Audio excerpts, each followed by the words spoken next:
Poisoned we have been. We, the people of the United States, have been poisoned. This is the opinion of J. McDewan. Here's a preview of what will be in this presentation. Avoid poisons. Avoid eating high fructose corn syrup. Avoid seed oils. Strive to buy organic, sustainably raised foods. Avoid using or ingesting glyphosate, which is Roundup. Maximize pastured eggs, grass-fed, grass-finished meats, and eat wild seafood whenever possible. Inform yourself, ingest healthy foods, and divest your holdings if you own any of the companies that produce poison. One's gonna be close.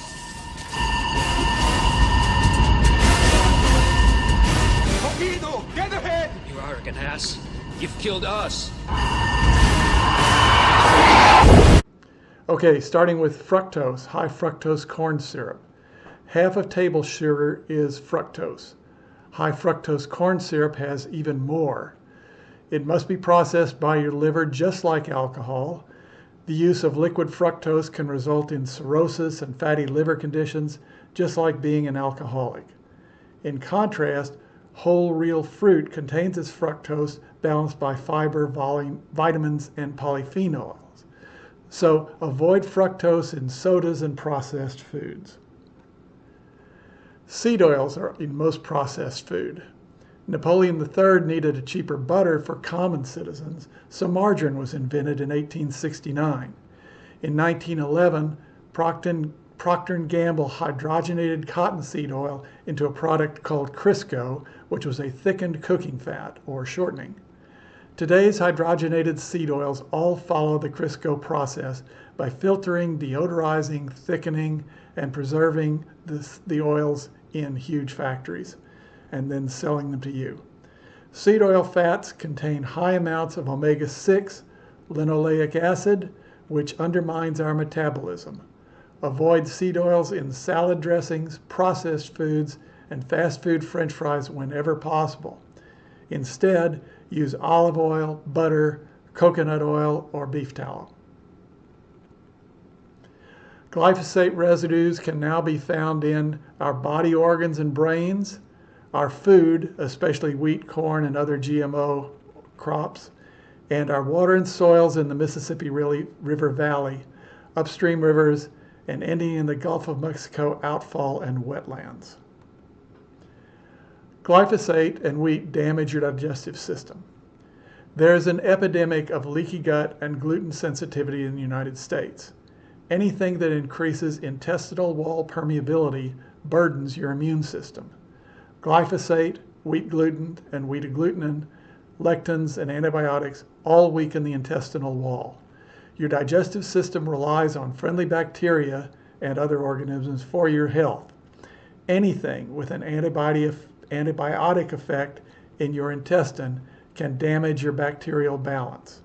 Protecting your intestinal health also protects your overall health.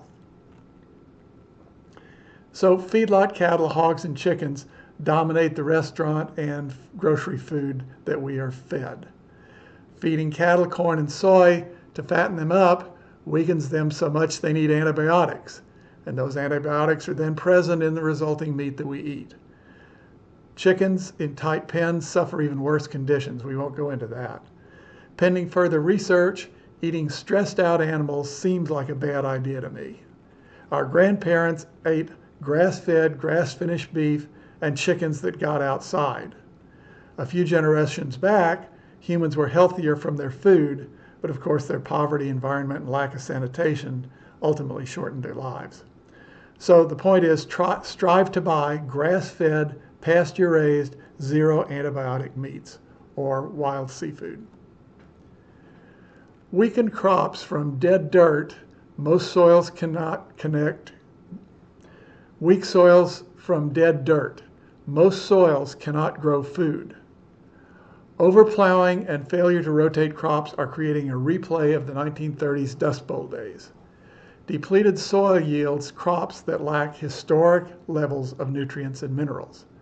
Heavy fertilization is now needed for most crops, especially wheat and corn. Breeding of crops is too focused on crop hardiness, drought resistance, and of course sweet taste. So strive to buy organic, sustainably raised crops.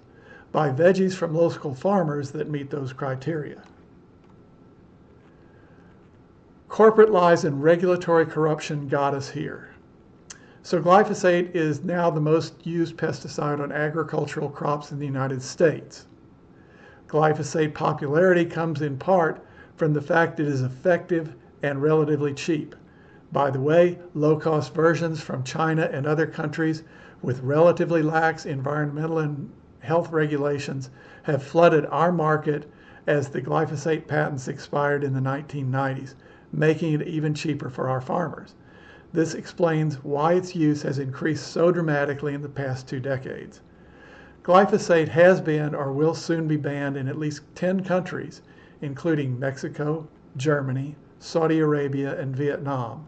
And at least 15 other countries have restricted its use, according to Human Rights Watch.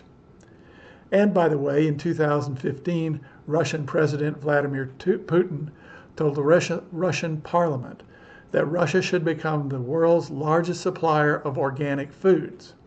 And in 2016, Russia's State Duma adopted a total ban on the cultivation and breeding in Russia of genetically modified organisms, plants and animals, except, of course, for scientific research purposes. So in this regard, Russia is ahead of us and being smarter than we are right now. Information sources. Well, everything I've said so far comes to me from extensive reading, primarily by medical doctors. And all of the following doctors have either best-selling books or are extensively available on YouTube videos.